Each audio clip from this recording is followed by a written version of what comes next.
Hello everyone, welcome to OmniGS academy.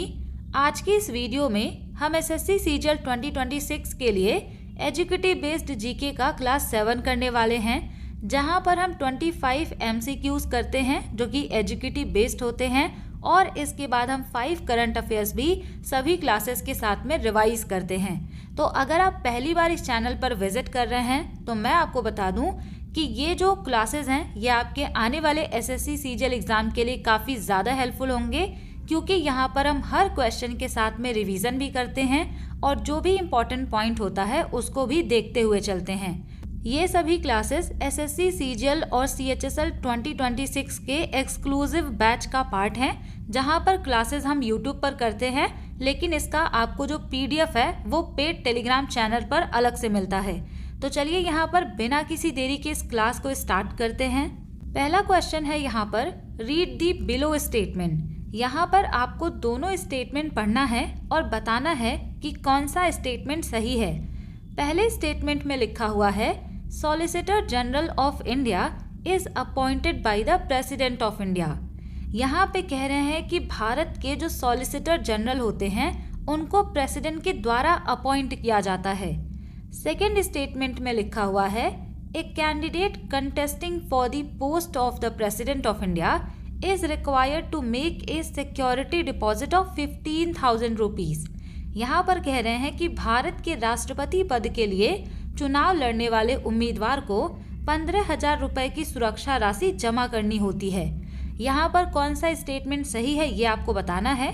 तो right answer यहाँ पे हो जाएगा ऑप्शन बी। सेकेंड स्टेटमेंट यहाँ पर आपका करेक्ट है, पहला वाला स्टेटमेंट यहाँ पर गलत हो जाएगा।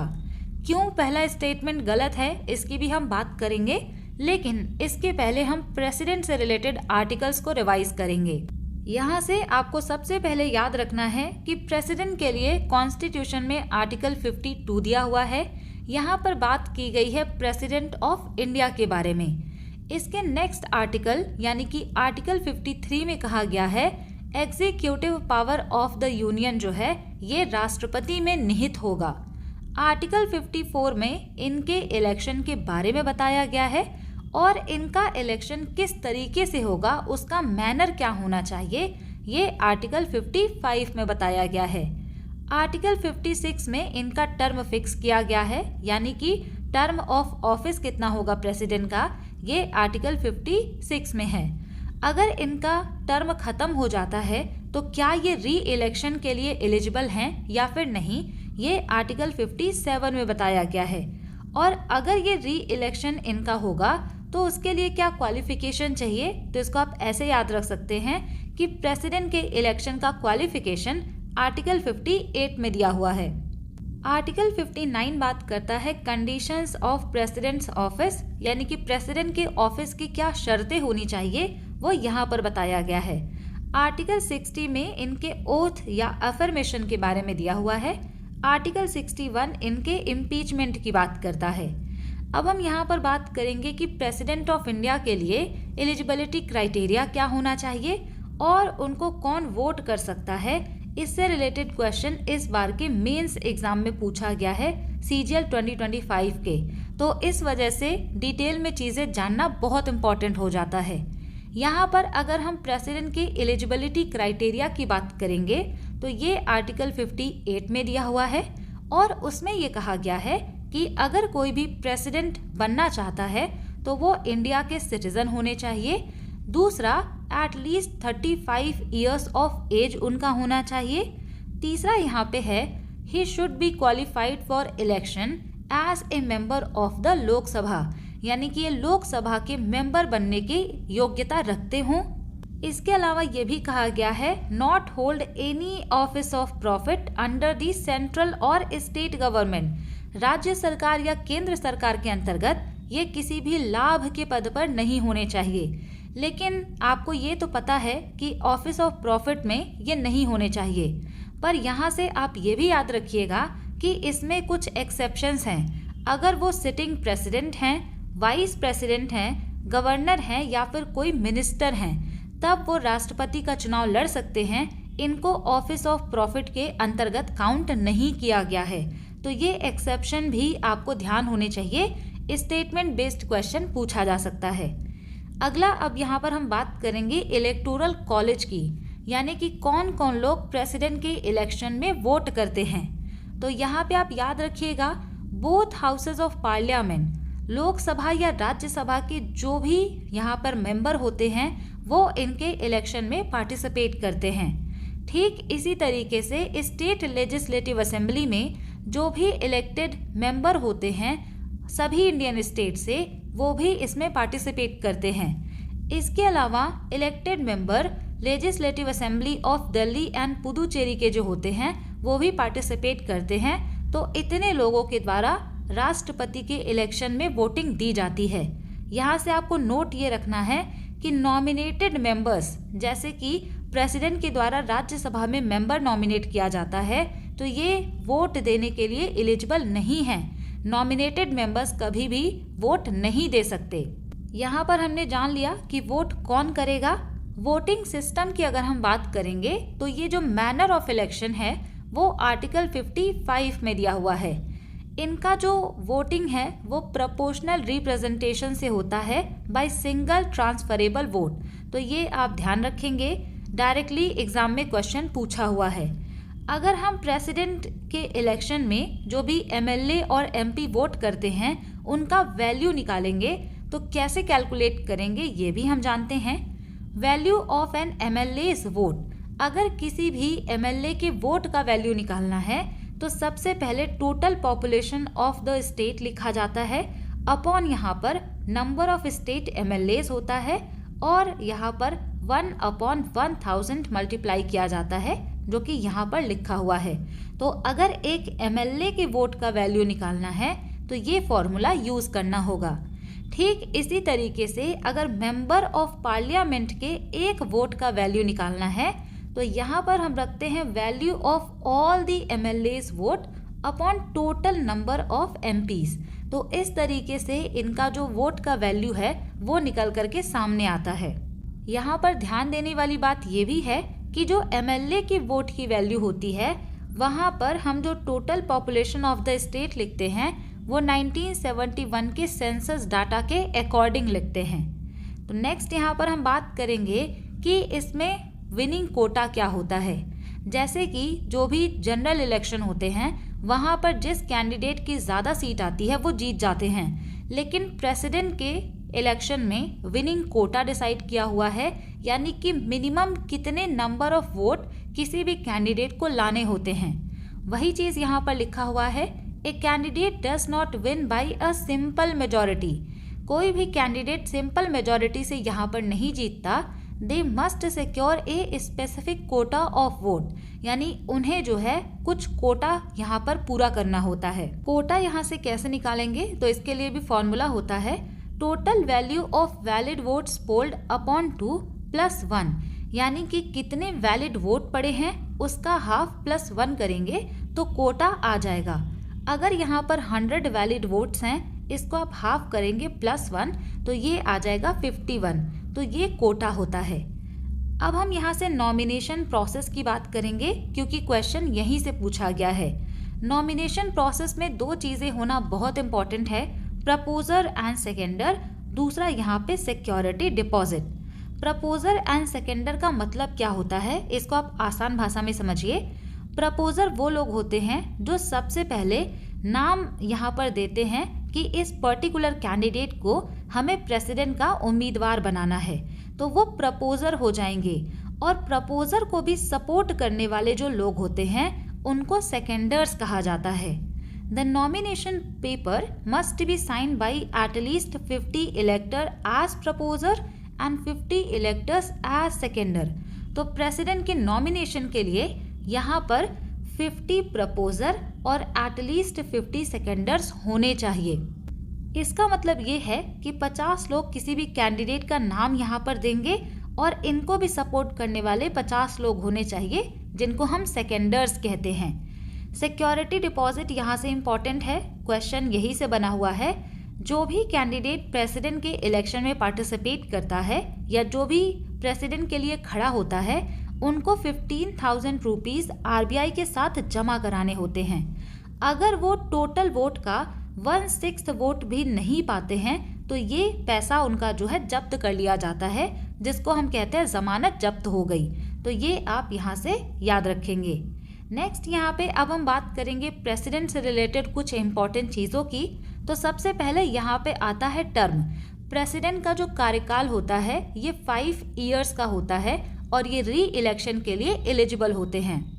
दूसरी बात यहाँ पे ये आती है कि अगर प्रेसिडेंट के इलेक्शन को लेकर के कोई भी डिस्प्यूट होता है तो वो केवल और केवल सुप्रीम कोर्ट ऑफ इंडिया के द्वारा ही यहाँ पर डिसाइड किया जाता है। नेक्स्ट यहाँ पे रिटर्निंग ऑफिसर है। रिटर्निंग ऑफिसर से क्वेश्चन पूछा हुआ है आरआरबी एनटीपीसी 2025 के एग्जाम में। रिटर्निंग ऑफिसर जो हैं ये किसी भी कॉन्स्टिट्यूएंसी में इलेक्शन को ओवरसी करते हैं, उसको देखते हैं। तो जब भी प्रेसिडेंट का इलेक्शन होता है तो वहाँ पर जो लोकसभा के सेक्रेटरी जनरल होते हैं और राज्यसभा के सेक्रेटरी जनरल होते हैं वो रिटर्निंग ऑफिसर का काम करते हैं जब प्रेसिडेंट का इलेक्शन होता है। इसके अलावा आपसे ये भी पूछा जा सकता है कि शॉर्टेस्ट टाइम के लिए कौन इंडिया का प्रेसिडेंट बना था, तो वो हो जाएंगे डॉक्टर जाकिर हुसैन। ये सबसे कम टाइम के लिए भारत के राष्ट्रपति बने थे और ये 3rd प्रेसिडेंट थे इंडिया के। ये प्रेसिडेंट बने थे 13 मई 1967 को और इनकी डेथ हो जाती है 3 मई 1969 को। इनको भारत रत्न भी दिया गया था 1963 में। यहाँ पर हमने शॉर्टेस्ट टेन्योर की बात की।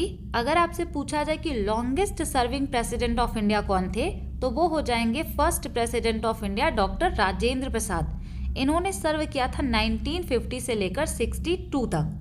यहाँ पर हमने प्रेसिडेंट से रिलेटेड इंपॉर्टेंट चीज़ों की बात कर ली है। अब हम बात करेंगे सॉलिसिटर जनरल ऑफ इंडिया के बारे में। सॉलिसिटर जनरल जो होते हैं ये 2nd हाईएस्ट लॉ ऑफिसर होते हैं कंट्री के। ये अटॉर्नी जनरल ऑफ इंडिया की हेल्प करते हैं। अगर हम इनके ऑफिस की बात करें तो ये स्टैच्यूटरी बॉडी है, कॉन्स्टिट्यूशनल नहीं है। इसको क्रिएट किया गया था law officers condition of services rule 1987 के द्वारा। तो आपको ये भी याद रखना है कि कॉन्स्टिट्यूशन में सॉलिसिटर जनरल ऑफ इंडिया के बारे में कहीं पर भी नहीं बताया गया है। इनसे रिलेटेड कोई भी आर्टिकल नहीं है। इनको एक लॉ के द्वारा क्रिएट किया गया था जिससे कि ये अटॉर्नी जनरल फॉर इंडिया जो होते हैं उनकी हेल्प कर सके। इनका रोल क्या होगा? They assist the attorney general in fulfilling their duties and represents the government of India in the Supreme Court and various High Court। Attorney general of India की मदद करने के साथ साथ ये गवर्नमेंट ऑफ इंडिया को सुप्रीम कोर्ट या फिर वेरियस हाई कोर्ट में रिप्रेजेंट करते हैं। इनके अपॉइंटमेंट एंड टेन्योर की बात करें तो इनका अपॉइंटमेंट जो है ये appointment committee of the cabinet के द्वारा किया जाता है, जो कि लॉ मिनिस्ट्री के द्वारा रिकमेंडेशन पर बेस्ड होता है। इनका टर्म यूजुअली 3 इयर्स हो सकता है और इनको भी रीअपॉइंट किया जा सकता है। रिमूवल अगर पूछा जाए तो ये एक कॉन्स्टिट्यूशनल पोस्ट नहीं है, इसी वजह से ये प्लेजर ऑफ द गवर्नमेंट जब तक होगा तब तक ये सर्व करते हैं। जब उनका मन होगा तो इनको हटा दिया जाएगा। इनका जो भी यहाँ पर एडवाइस होता है वो एडवाइजरी होता है। जो भी ये लीगल एडवाइस देते हैं गवर्नमेंट को किसी भी मैटर पर, तो ये एडवाइजरी होगा, बाइंडिंग नहीं होता। अगर हम लिमिटेशन एंड रिस्ट्रिक्शन की बात करें तो इनके ऑफिस की इंटेग्रिटी को मेंटेन करने के लिए कुछ रिस्ट्रिक्शन लगाए गए हैं। जैसा कि यहाँ पे ये कहा गया है, दे कैन नॉट एडवाइज और hold a brief against the government of India. तो ये अटॉर्नी जनरल ऑफ इंडिया की हेल्प करते हैं और गवर्नमेंट ऑफ इंडिया को रिप्रेजेंट करते हैं। तो ये ऐसे किसी भी चीज़ पर एडवाइस नहीं दे सकते किसी को जहाँ पर गवर्नमेंट ऑफ इंडिया के खिलाफ कोई केस हो। They can not defend an accused person in a criminal prosecution without the permission of the government. बिना गवर्नमेंट के परमिशन के ये किसी को भी क्रिमिनल प्रोसिक्यूशन में किसी को डिफेंड नहीं कर सकते। They cannot accept an appointment as a director in any company without government permission। बिना गवर्नमेंट के परमिशन के ये किसी भी कंपनी में डायरेक्टर की पोस्ट को एक्सेप्ट नहीं कर सकते और जब तक ये ऑफिस पर बने हुए हैं प्राइवेट प्रैक्टिस भी नहीं कर सकते। अगर आपसे पूछा जाए कि इंडिया के पहले सॉलिसिटर जनरल कौन थे तो वो हो जाएंगे CK दफ्तारी, जो कि बाद में अटॉर्नी जनरल ऑफ इंडिया भी बन गए थे। तो यहाँ पर देखिए इनका जो अपॉइंटमेंट होता है ये appointment committee of the cabinet के द्वारा किया जाता है, जो कि लॉ मिनिस्ट्री के रिकमेंडेशन पर बेस्ड होता है। लेकिन यहाँ पर जो स्टेटमेंट दिया हुआ था उसमें कहा गया था कि इनको प्रेसिडेंट अपॉइंट करते हैं, तो ये वाला पॉइंट यहाँ पर गलत था, इसी वजह से पहला स्टेटमेंट गलत हो गया। तो ये है पहला क्वेश्चन जहाँ पर हमने डिटेल एनालिसिस कर लिया। अब हम सेकेंड क्वेश्चन देखते हैं कि यहाँ पर क्या पूछा हुआ है। सेकेंड क्वेश्चन है यहाँ पर, based on the given statements which option is correct. यहाँ पर भी दो स्टेटमेंट है, पढ़ करके आपको बताना है कि कौन सा सही है और कौन सा गलत है। पहला स्टेटमेंट है, Mathura art produced images for both Indian and non Indian patterns. Mathura कला ने भारतीय और गैर भारतीय दोनों संरक्षकों के लिए चित्र बनाए। दूसरा स्टेटमेंट यहाँ पर है, Mathura art ignored nature based themes in its sculpture. Mathura कला ने अपनी मूर्तियों में प्रकृति आधारित विषयों की उपेक्षा की। तो यहाँ पर राइट आंसर हो जाएगा ऑप्शन बी। यहाँ पर केवल पहला स्टेटमेंट सही है, दूसरा स्टेटमेंट गलत हो जाएगा। मथुरा आर्ट ने नेचर बेस्ड थीम को इग्नोर नहीं किया था, इन्होंने नेचर बेस्ड थीम बहुत ज़्यादा यूज़ किया था। यहाँ पर ये जो मथुरा स्कूल ऑफ आर्ट है और जो गांधार स्कूल ऑफ आर्ट है, इसको हमने बहुत डिटेल में पढ़ा है। यहाँ पर आप देख भी पाएंगे गांधार आर्ट में किस तरीके से बुद्धा की मूर्ति बनाई गई है, मथुरा आर्ट फॉर्म में किस तरीके से बुद्धा जी की मूर्ति बनाई गई है। इसके अलावा अमरावती स्कूल ऑफ आर्ट भी आपको देखने को मिलेगा, जिसको हमने सीजीएल की जो जीके सीरीज है वहाँ पर कवर किया था। लेकिन यहाँ पर भी हम इसको रिवाइज करेंगे क्योंकि ये अलग से हम रिवीजन कर रहे हैं। The development of Indian sculpture reached its peak during the Kushan empire. जब कुषाण एम्पायर का टाइम था तो उस टाइम पर इंडिया का जो मूर्ति कला है वो काफ़ी ज़्यादा डेवलप हुआ और यहीं से दो अलग अलग स्कूल ऑफ आर्ट निकल करके आते हैं, जिनको हम गांधार स्कूल ऑफ आर्ट और मथुरा स्कूल ऑफ आर्ट के नाम से जानते हैं। बाद में यहाँ पर अमरावती स्कूल भी सामने आता है, जो कि साउथ इंडिया में सातवाहनास के अंतर्गत डेवलप होता है। यहाँ पर सबसे पहले हम बात करेंगे गांधार स्कूल ऑफ आर्ट की, जिसको ग्रेको बुद्धिस्ट स्कूल भी कहा जाता है। अगर आपसे पूछा जाए कि ये जो आर्ट स्कूल है ये कहाँ पर डेवलप हुआ था, तो ये नॉर्थ वेस्ट फ्रंटियर जो है, जो modern day Pakistan and Afghanistan है, उसकी तरफ में डेवलप हुआ था और ये हैविली इन्फ्लुएंस्ड था हेलेनिस्टिक यानी कि ग्रीक और रोमन स्टाइल से। इसी वजह से इसको इंडो ग्रीक स्कूल भी कहा जाता है। यहाँ पर मटेरियल का यूज़ किया गया था सबसे पहले ब्लू ग्रे सिस्ट स्टोन का, बाद में स्टूको जो कि एक प्लास्टर था उसका भी यूज़ किया जाने लगा, जिससे कि जो मूर्तियाँ बनाई जा रही हैं वो काफ़ी ज़्यादा डिटेल्ड हों।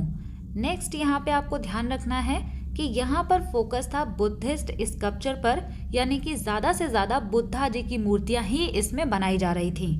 बुद्धा के फीचर की अगर हम बात करेंगे तो यहाँ पर बुद्ध की जो मूर्तियाँ बनाई गई उसको ग्रीक गॉड जो है अपोलो से मिलता जुलता बनाया गया। यहाँ पर वेवी हेयर दिखाए गए, मस्कुलर फिजिक और रोमन स्टाइल टोगा जो है उसको भी दिखाया गया है।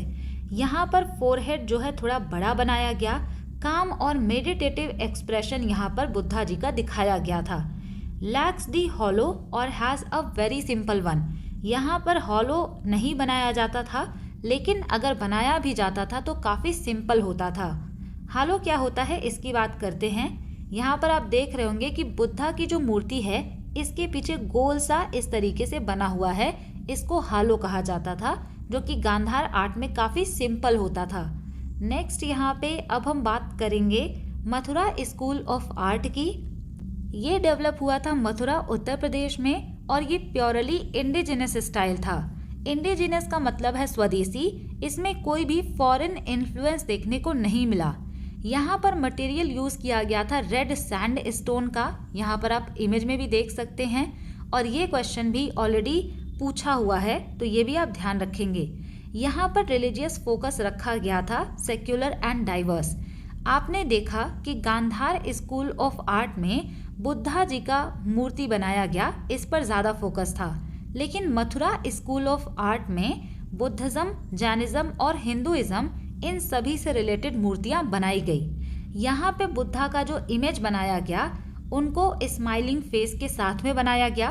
गांधार आर्ट में मेडिटेटिव एक्सप्रेशन दिखाया गया था। यहाँ पर शेवन हेड या उशनिशा टॉप नॉट भी दिखाया गया था। यहाँ पर टाइट फिटिंग ड्रेस के साथ में बुद्धा जी का इमेज बनाया गया था।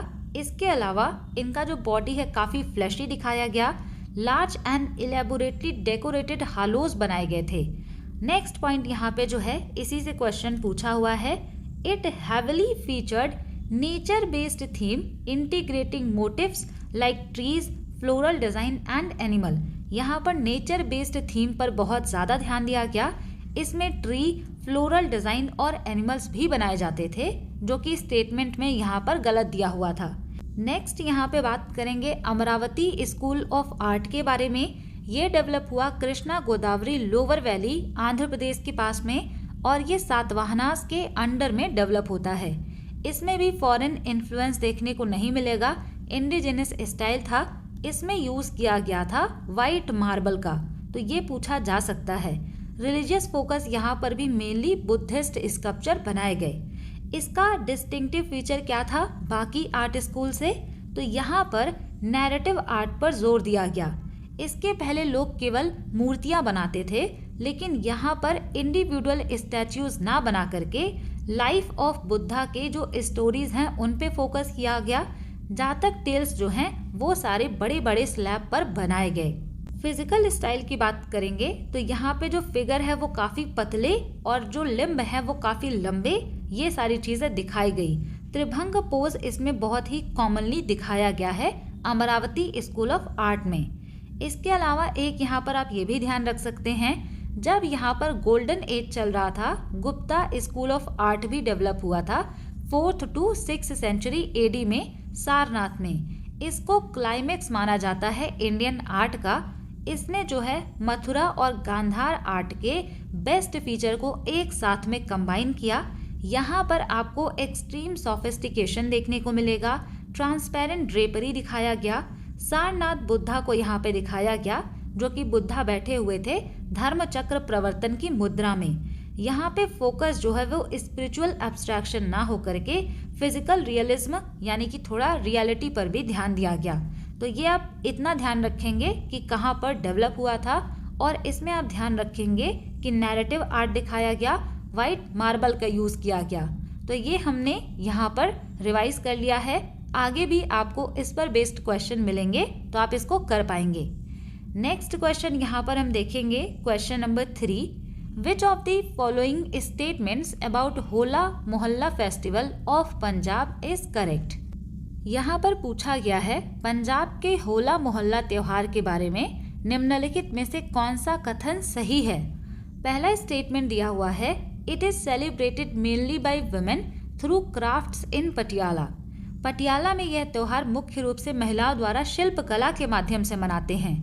दूसरा यहाँ पे है, it showcases martial art, langar and Nihang mock battle at Anandpur Sahib. इसमें आनंदपुर साहिब में मार्शल आर्ट, लंगर और निहंग नकली युद्धों को प्रदर्शित किया जाता है।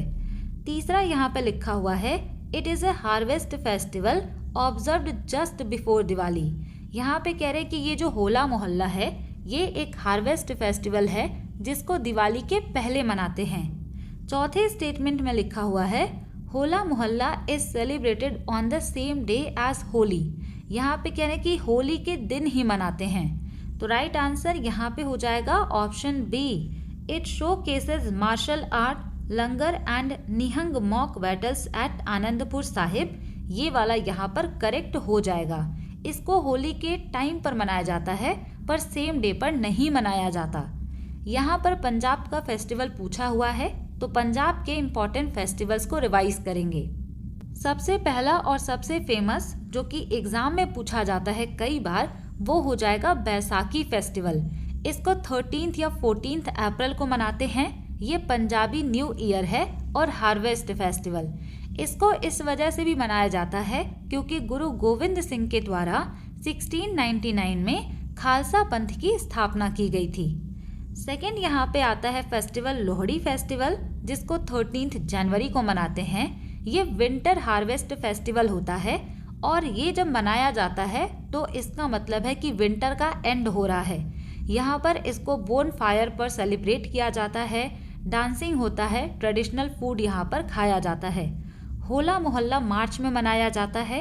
ये 3 डे का सिख फेस्टिवल है जो कि यहाँ पे होली के बाद ये स्टार्ट होता है। इसमें मॉक बैटल होते हैं, पोइट्री होता है, मार्शल आर्ट यानी कि निहंग ट्रेडिशन को दिखाया जाता है आनंदपुर साहिब में। नेक्स्ट यहाँ पे है गुरु पर्व। इसको हम 2 तरीके से सेलिब्रेट करते हैं। एक जो गुरु पर्व होता है उसको हम प्रकाश पर्व कहते हैं। प्रकाश पर्व मनाया जाता है गुरु नानक देव की बर्थ एनिवर्सरी और गुरु गोविंद सिंह जी के बर्थ एनिवर्सरी पर। लेकिन इससे रिलेटेड आप ये भी याद रखेंगे कि शहीदी दिवस मनाया जाता है, जहाँ पर गुरु अर्जुन देव जी और गुरु तेग बहादुर के शहीदी दिवस को सेलिब्रेट किया जाता है, तो इनको गुरु पर्व कहते हैं। नेक्स्ट यहाँ पे तीज या तीयन फेस्टिवल है जिसको अगस्त में मनाया जाता है। ये मॉनसून फेस्टिवल होता है और वुमेन के द्वारा सेलिब्रेट किया जाता है। यहाँ पर ट्रेडिशनल डांस होता है गिद्दा। अगर हम माघी या बसंत पंचमी की बात करें तो ये सीजनल फेस्टिवल होता है जहाँ से स्प्रिंग स्टार्ट होता है। तो ये कुछ इम्पॉर्टेंट फेस्टिवल हैं पंजाब के, ये आप याद रखेंगे। अगला क्वेश्चन यहाँ पर है क्वेश्चन नंबर 4। मार्गी संगीत in ancient Indian music was rooted in. प्राचीन भारतीय संगीत में मार्गी संगीत का क्या आधार था? तो राइट आंसर यहाँ पे हो जाएगा ऑप्शन बी। वैदिक ट्रेडिशन में इनके बारे में मेंशन किया गया था। ये मार्गी संगीत होते क्या हैं, इस पर भी हम बात करेंगे। इससे रिलेटेड पहला पॉइंट है मार्ग ट्रांसलेट्स टू पाथ और वे। ये जो मार्गी संगीत होता था ये रास्ता होता था मोक्ष प्राप्त करने का। ये म्यूजिक बहुत ही स्ट्रिक्ट डिसिप्लिन और स्ट्रक्चर के साथ गाया जाता था और ये इंटरटेनमेंट पर्पस के लिए नहीं था। ऐसा माना जाता था कि ये जो म्यूजिक है इससे आप डिवाइन से कनेक्ट हो सकते हैं, जिससे कि मोक्ष का रास्ता मिलेगा। तो ये काफ़ी इम्पॉर्टेंट होता था वैदिक ट्रेडिशन में। आजकल के जो सॉन्ग आते हैं या फिर इससे भी पहले, उनको इंटरटेनमेंट के पर्पज से देखा जाता है, लेकिन इनको इंटरटेनमेंट के पर्पज से नहीं देखा जाता था। It is traditionally believed to have been created by lord Brahma. ऐसा माना जाता था कि इसको लॉर्ड ब्रह्मा के द्वारा क्रिएट किया गया था और इसको सेलेस्टियल जो बीइंग्स होते थे जैसे कि गांधर्व और किन्नरास, उनके द्वारा भगवान के कोर्ट में गाया जाता था। आजकल के जो म्यूजिक है वो एंटरटेनमेंट के लिए हैं, लेकिन मार्गी संगीत जो है ये एक तरीके से डिवाइन से कनेक्ट करने का काम करता था और इसका पर्पस यही होता था कि लोग स्पिरिचुअल एलिवेशन को अचीव करें। It followed a precise system of Gandharva Veda. तो ये जो संगीत है ये गांधर्व वेद के सिस्टम को यहाँ पर फॉलो करता था। यहाँ पर स्वर जो होते थे यानी कि नोट्स, ताल यानी कि रिदम, पद यानी कि टेक्स्ट, ये बहुत ही स्ट्रिक्ट रूल फॉलो करते थे। अगर इस रूल को नहीं माना जाता था तो इसको एक स्पिरिचुअल एरर माना जाता था। तो ये आप ध्यान रखेंगे, इस तरीके के क्वेश्चन भी पूछ लिए जाते हैं कभी कभी। क्वेश्चन नंबर 5 यहाँ पर है in free style wrestling which of the following actions can result in a technical point for the wrestler. Free style कुश्ती में निम्नलिखित में से कौन सी क्रिया पहलवान को तकनीकी अंक दिला सकती है? यहाँ पर राइट आंसर हो जाएगा option C, performing a successful take down. अगर यहाँ पर टेक डाउन कर लिया जाता है तो इसकी वजह से जिससे कि रेसलर को टेक्निकल पॉइंट मिल जाता है। यहाँ पर रेसलिंग की बात आ ही गई है तो हम रेसलिंग से रिलेटेड इंपॉर्टेंट चीज़ों को डिस्कस करेंगे। रेसलिंग जो है ये one of the oldest sport हो जाएगा, जिसको एंशिएंट ओलंपिक गेम में 708 BC में फीचर किया गया था। लेकिन अगर हम मॉडर्न ओलंपिक की बात करेंगे तो इसको फर्स्ट मॉडर्न ओलंपिक गेम जो एथेंस में हुआ था 1896 में, वहाँ पर इंक्लूड किया गया था। इसके अलावा फ्री स्टाइल रेसलिंग होता है। ये क्या होता है इसको भी अभी हम आगे जानेंगे।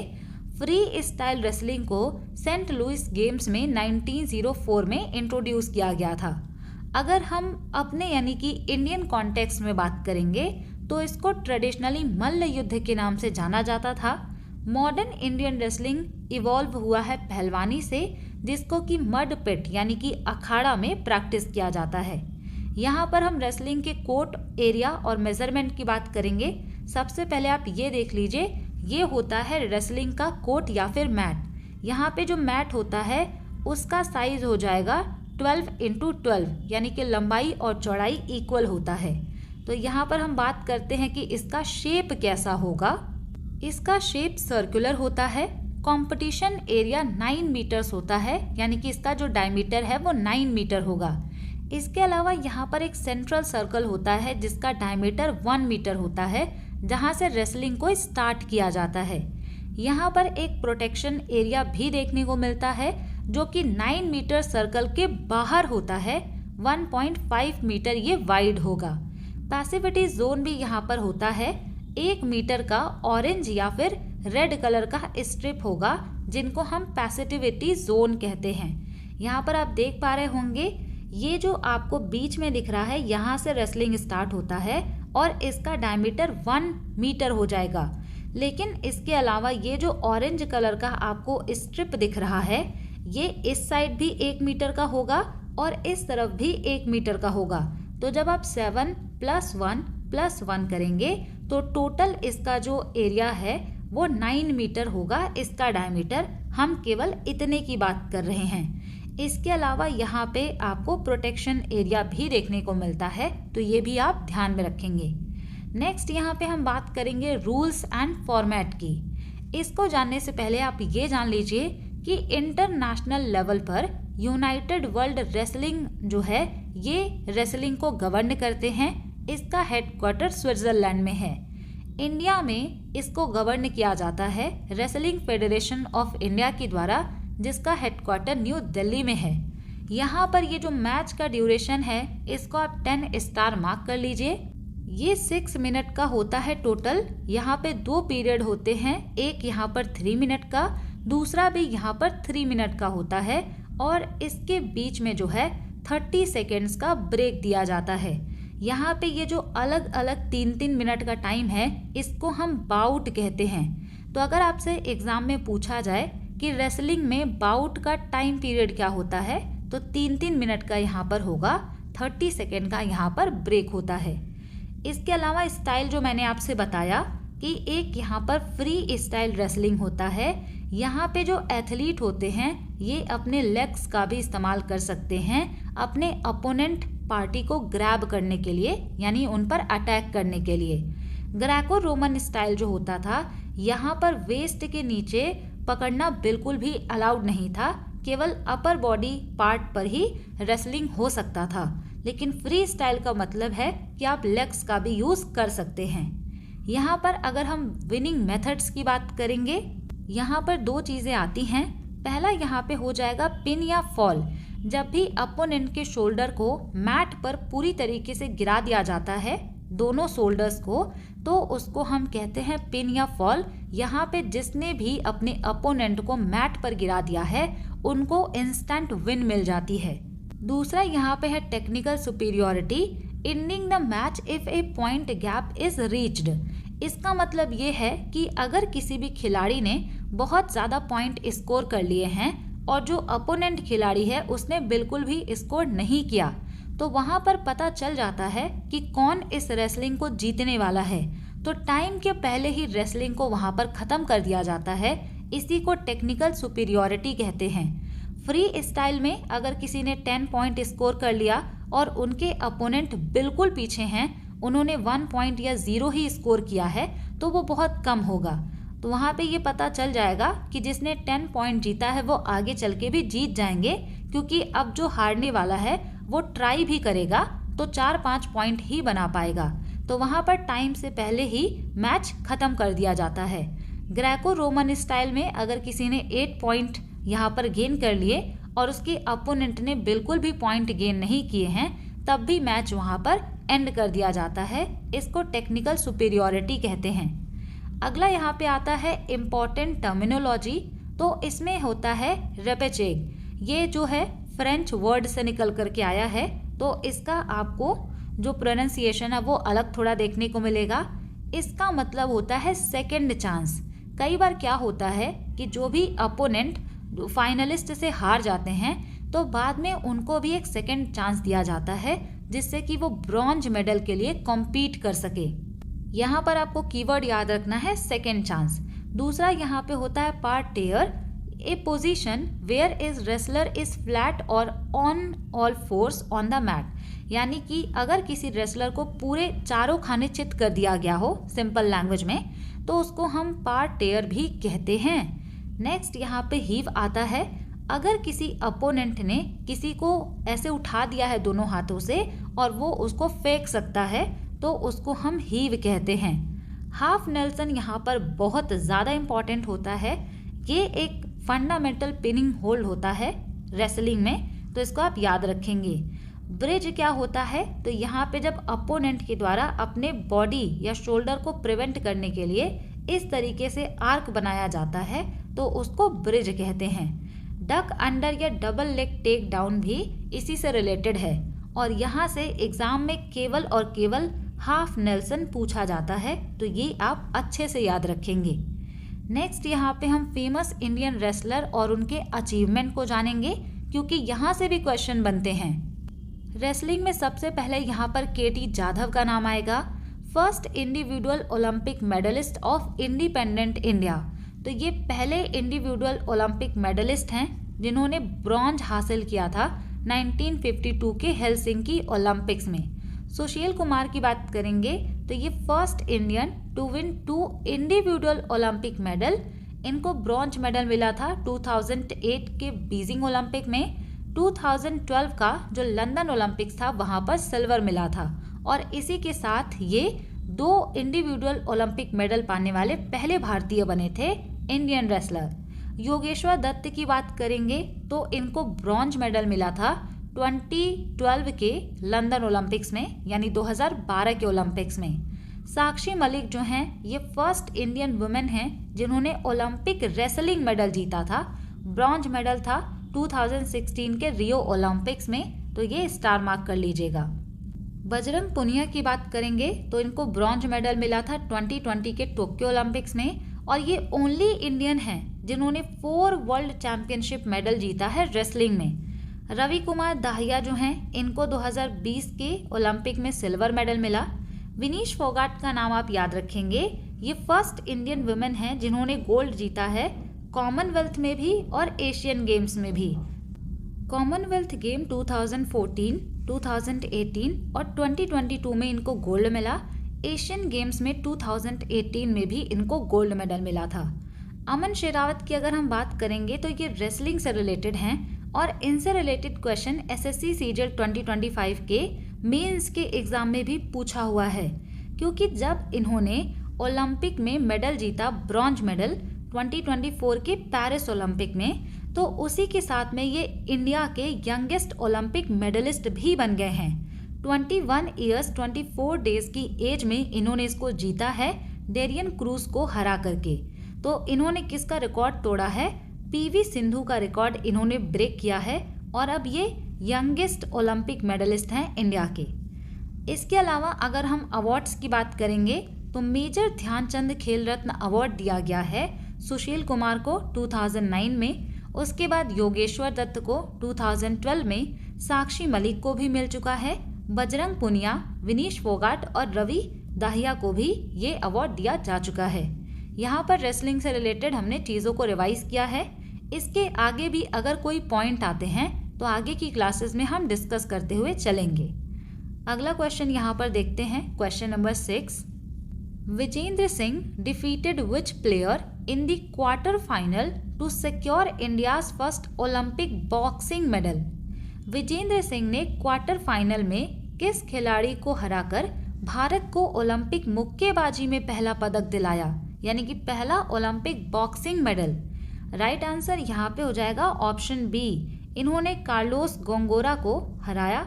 यहाँ पे ऑप्शन बी राइट आंसर है। अगला क्वेश्चन यहाँ पर है, which mechanism did India operationalise in 2024 to strengthen regional financial resilience within SAARC? SAARC के भीतर क्षेत्रीय वित्तीय लचीलापन को मजबूत करने के लिए भारत ने 2024 में कौन सा तंत्र क्रियान्वित किया? तो राइट आंसर यहाँ पर हो जाएगा option B, SAARC currency swap framework जो है इंडिया ने यहाँ पर अप्रूव किया है 2024 से लेकर 2027 तक के लिए। यहाँ पर अब हम सार्क से रिलेटेड चीज़ों को डिस्कस करेंगे क्योंकि इनसे भी क्वेश्चन पूछा जा रहा है जो ऑर्गेनाइजेशन है। सबसे पहला यहाँ पर सवाल आएगा कि सार्क का फुल फॉर्म क्या है। तो इसका फुल फॉर्म है south Asian association for regional cooperation. इसको इस्टेब्लिश किया गया था 8 दिसंबर 1985 को। यहाँ पर आपको ये पर्टिकुलर डेट भी याद रखना है। इसका जो हेडक्वार्टर है वो काठमांडू नेपाल में है, लेकिन इसका जो चार्टर साइन हुआ था वो ढाका बांग्लादेश में हुआ था और यहीं पर इसका पहला समिट भी हुआ था। यहाँ पर अगर हम इसके ऑब्जेक्टिव यानी कि इसके उद्देश्य की बात करें तो इसका उद्देश्य है to promote economic development and regional integration within South Asia. तो साउथ एशिया के अंदर इकोनॉमिक डेवलपमेंट को बढ़ावा दिया जाए, रीजनल यानी कि जो क्षेत्रीय अखंडता है उसको भी इम्प्रूव किया जाए, ये इसका ऑब्जेक्टिव है। मेंबर कंट्रीज जो हैं यहाँ पर 8 मेंबर स्टेट आपको देखने को मिलेंगे जिसको हम MBBS पेन से याद रखते हैं। यहाँ पर एक चीज़ आप ये भी याद रखिएगा कि चाइना हो या फिर म्यांमार, ये इसके मेंबर नहीं हैं। एग्जाम में ना इसी को लेकर के कंफ्यूजन क्रिएट किया जाता है। तो यहाँ पर मालदीव, भूटान, बांग्लादेश, श्रीलंका, पाकिस्तान, अफगानिस्तान, इंडिया और नेपाल इसके मेंबर हैं। अफगानिस्तान जो है ये इसका 8th मेंबर बनता है जब इसका 14th summit new Delhi India में होता है। अगर आपसे इसका हेडक्वार्टर पूछा जाए तो वो हमने जान लिया काठमांडू में है। इसका जो सेक्रेटरी जनरल अपॉइंट किया जाता है उनको 3 सालों के लिए अपॉइंट किया जाता है। RRB JEE के एग्जाम में क्वेश्चन पूछा हुआ था कि सार्क में प्रेजेंट टाइम में कितने ऑब्जर्वर कंट्री हैं। तो यहाँ पर 9 ऑब्जर्वर कंट्री हैं। China, EU, USA, Japan and south Korea को मिलाते हुए 9 ऑब्जर्वर कंट्री देखने को मिलेगा। अगर हम सार्क के इम्पॉर्टेंट इनिशिएटिव एंड एग्रीमेंट की बात करेंगे तो सार्क का यहाँ पे एक सैफ्टा यानी कि south Asian free trade area है जिसको 2004 में साइन किया गया था इस्लामाबाद में, और ये 2006 में फोर्स में आता है। और इसने जो पहले सैप्टा हुआ करता था जिसको south Asian privileged trade agreement कहा जाता था उसको रिप्लेस कर दिया। सार्क डेवलपमेंट फंड भी यहाँ पर बनाया गया जो कि थिम्पू भूटान में है। साउथ एशियन यूनिवर्सिटी जो है इंडिया में न्यू दिल्ली में इस्टेब्लिश किया गया। करेंसी स्वैप अरेंजमेंट जो है इसको कैबिनेट ने अप्रूव किया है 2024 से लेकर 2027 तक के टाइम पीरियड के लिए। यहाँ पर जो रुपी है उसको कन्वर्ट किया जा सकेगा जो सार्क की कंट्रीज हैं उसमें। तो इसी से रिलेटेड क्वेश्चन भी यहाँ पर आपसे पूछा हुआ है कि इंडिया ने कौन सी चीज़ को ऑपरेशनलाइज किया है। तो सार्क करेंसी स्वैप फ्रेमवर्क। यहाँ पे ये भी आप ध्यान रखेंगे कि इंडिया ने सार्क समिट को केवल 3 टाइम होस्ट किया था 1986, 1995 एंड 2007 में। तब से लेकर अभी तक इसका कोई मीटिंग नहीं हुआ है। क्वेश्चन नंबर 8 यहाँ पर देखते हैं। Established in 1961 within the former palace of the Maharaja of Patiala, the National Institute of Sports was later renamed as the Netaji Subhash national institute of sport on. यहाँ पर पूछा हुआ है 1961 में स्थापित राष्ट्रीय खेल संस्थान का नाम बदलकर किस तिथि को नेताजी सुभाष राष्ट्रीय खेल संस्थान कर दिया गया। तो यहाँ पर राइट आंसर हो जाएगा ऑप्शन सी 23 जनवरी 1973 को। नेक्स्ट यहाँ पे है question number 9। Consider the following statements about the vine of desire by Chitra Banerjee Divakaruni. तो यहाँ पर बुक एंड ऑथर से रिलेटेड डिटेल में क्वेश्चन पूछा हुआ है कि चित्रा बनर्जी दिवाकरुणी के द्वारा जो बुक लिखा गया है द वाइन ऑफ डिजायर, इसके बारे में 3 स्टेटमेंट है। इसको पढ़ करके करेक्ट वाला स्टेटमेंट बताना है। पहला स्टेटमेंट है explores cultural conflicts in an Indian immigrant family across generation. यहाँ पे कह रहे हैं कि यह एक इंडियन इमिग्रेंट परिवार में पीढ़ियों से चले आ रहे कल्चरल झगड़ों को दिखाता है। दूसरा यहाँ पे है a historical account of India's freedom struggle and politics. Bharat के आज़ादी की लड़ाई और पॉलिटिक्स का यहाँ पर ब्यौरा दिया गया है। तीसरा यहाँ पे कह रहे हैं it is a science fiction tale about identity and technology in future India. भविष्य के भारत में पहचान और टेक्नोलॉजी के बारे में यह एक साइंस फिक्शन है। तो राइट आंसर यहाँ पे हो जाएगा ऑप्शन ए। केवल पहला वाला यहाँ पर स्टेटमेंट करेक्ट है। यहाँ पे जो कल्चरल कॉन्फ्लिक्ट होता है, जो भी इमिग्रेंट होते हैं, उसको यहाँ पर दिखाया गया है। केवल पहला स्टेटमेंट करेक्ट हो जाएगा। नेक्स्ट यहाँ पर मूव करते हैं क्वेश्चन नंबर 10 पर। पूछा गया है which statements accurately describe water bodies in the Indian desert. कौन से कथन भारतीय रेगिस्तान में जल निकायों का सटीक वर्णन करते हैं। पहला यहाँ पर लिखा हुआ है streams are perennial and flow year round. यहाँ पे नदियाँ 12 मासी होती हैं और साल भर बहती हैं, यानी कि पूरे ईयर फ्लो होती हैं। दूसरा यहाँ पे कह रहे हैं most streams disappear into the sand. अधिकांश नदियाँ रेत में विलीन हो जाती हैं। यहाँ पर आप ये ऑब्जर्व करिए, दोनों ही स्टेटमेंट कॉन्ट्राडिक्टरी हैं। यहाँ पे कह रहे हैं कि डिसअपियर हो जाती हैं ज़्यादा से ज़्यादा स्ट्रीम, यहाँ पे कह रहे हैं कि पूरे साल भर फ्लो होती हैं। तो यहाँ पर केवल एक ही स्टेटमेंट सही होगा। राइट आंसर है ऑप्शन बी। स्टेटमेंट 2 यहाँ पर करेक्ट है और ये जो पहला स्टेटमेंट दिया हुआ है वो गलत हो जाएगा। यहाँ पे स्ट्रीम जो है पेरेनियल नहीं होती, यहाँ पर हम इंडियन डेजर्ट की बात कर रहे हैं। अगला क्वेश्चन है यहाँ पर क्वेश्चन नंबर 11। यहाँ पर असर्शन और रीज़न दिया गया है। पढ़ करके आपको बताना है कि कौन सा स्टेटमेंट यहाँ पर सही है। असर्शन में दिया हुआ है demographic statistics like birth and death rates rely on accurate reporting by household. जन्म और मृत्यु दर जैसे जनसांख्यिकीय आंकड़े परिवारों द्वारा सटीक रिपोर्टिंग पर निर्भर करते हैं। रीज़न यहाँ पे बता रहे हैं birth and death registration is mandatory and always accurately followed in all parts of India. यहाँ पे देखिए कितना एक्सट्रीम इन्होंने स्टेटमेंट लिखा हुआ है कि बर्थ और डेथ रजिस्ट्रेशन मैंडेटरी होता है और ये हमेशा एक्यूरेट तरीके से पूरे इंडिया में फॉलो होता है। तो ये तो बिल्कुल गलत है। 100% कोई भी चीज़ कभी भी करेक्ट यहाँ पर नहीं होती। तो राइट आंसर यहाँ पर हो जाएगा ऑप्शन सी। पहला वाला असर्शन सही है, लेकिन इसमें रीज़न गलत दिया हुआ है। ये तो बिल्कुल सही है कि जो डेमोग्राफिक स्टैटिस्टिक्स होते हैं जैसे कि बर्थ और डेथ, ये हाउस होल्ड के द्वारा ही एक्यूरेटली रिपोर्ट किए जाते हैं, लेकिन ये पूरी तरीके से सही फॉलो होंगे, एक्यूरेट होंगे, ये बिल्कुल गलत है। Option C is the right answer. अगला क्वेश्चन यहाँ पर है which Padma awardees and field is और आर करेक्टली पेयर्ड। यहाँ पर पद्म पुरस्कार विजेताओं और उनके क्षेत्रों का सही युग्म आपको बताना है। पहला यहाँ पे लिखा है गोकुल चंद्र दास, ये फोक म्यूजिक से रिलेटेड हैं। दिनेश सैनी एनवायरनमेंट से रिलेटेड हैं। फर्रुख अहमद मीर लिटरेचर से रिलेटेड हैं। गीता देवी एग्रीकल्चर से रिलेटेड हैं। यहाँ पर राइट आंसर हो जाएगा ऑप्शन ए। पहला स्टेटमेंट करेक्टली मैच है और बाकी यहाँ पर गलत मैच कराए गए हैं।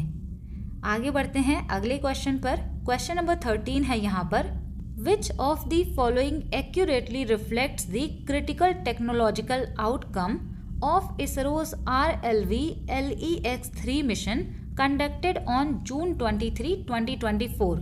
निम्नलिखित में से कौन सा 23 जून 2024 को आयोजित इसरो के RLV LEX-3 मिशन के महत्वपूर्ण तकनीकी परिणाम को सटीक रूप से दर्शाता है। ये जो इसरो का RLV LEX-3 मिशन था, ये क्या था, इसको अभी हम डिटेल में समझने वाले हैं। राइट आंसर यहाँ पर हो जाएगा option B, autonomous high speed landing under tough cross range and wind. यहाँ पर जो है कठिन क्रॉस रेंज हवा के तहत स्वायत्त उच्च गति की लैंडिंग देखी गई है।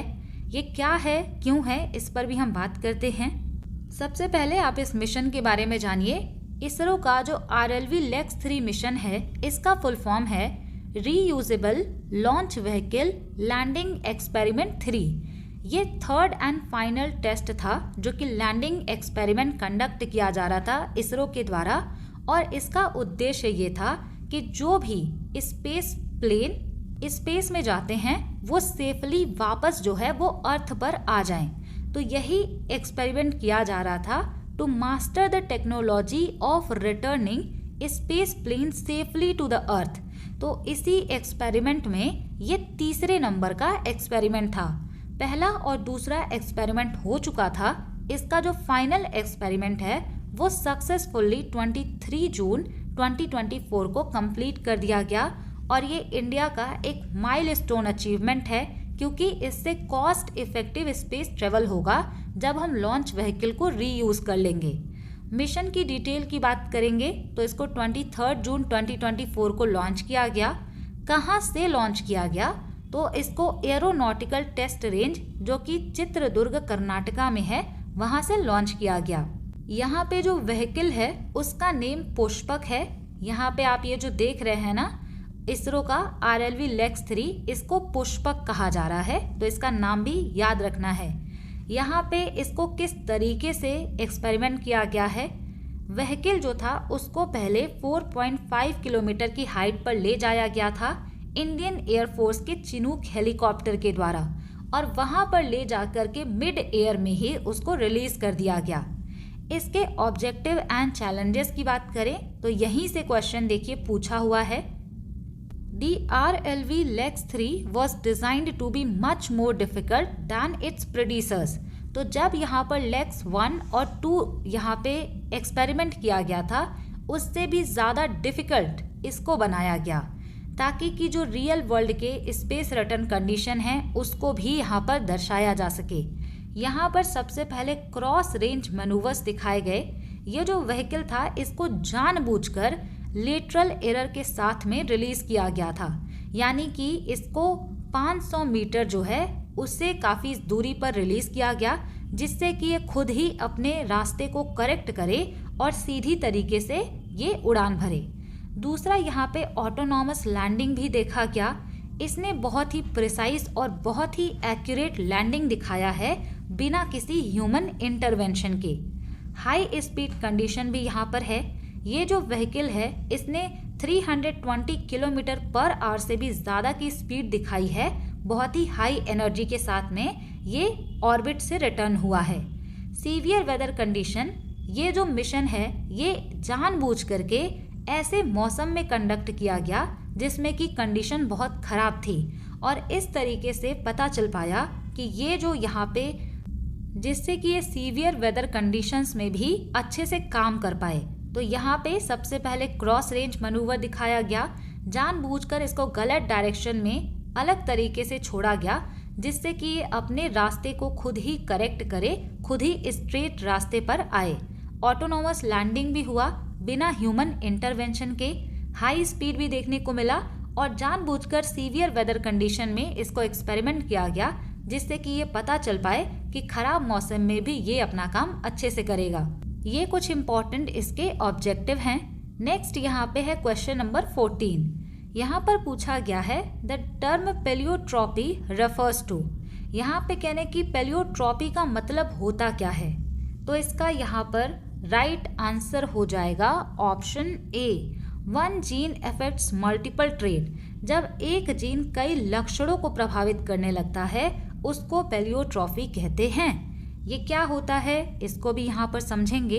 इन genetics pleiotropy occurs when one single gene influences multiple seemingly unrelated phenotypic trait physical characteristic. कभी भी कोई भी एक जो सिंगल जीन होता है ये मल्टीपल या फिर बहुत सारी चीज़ों को इन्फ्लुएंस करने लगता है, तो उसको हम पेलियोट्रॉफी कहते हैं। नॉर्मल कंडीशन में जो वन जीन होता है इसका मतलब होता है वन ट्रेट। मान लीजिए कोई हाइट का जीन है तो वो हाइट को इफेक्ट करेगा। आई के कलर का कोई जीन है तो वो आई के कलर को इफेक्ट करेगा। इसी तरीके से जितने भी कैरेक्टरिस्टिक होते हैं उनके लिए अलग अलग जीन होता है। लेकिन जब कभी भी एक जीन मल्टीटास्किंग करने लगता है तो वहाँ पर आपको डोमिनो इफेक्ट देखने को मिलेगा, जिससे कि बॉडी के अलग अलग ऑर्गन प्रभावित होते हैं।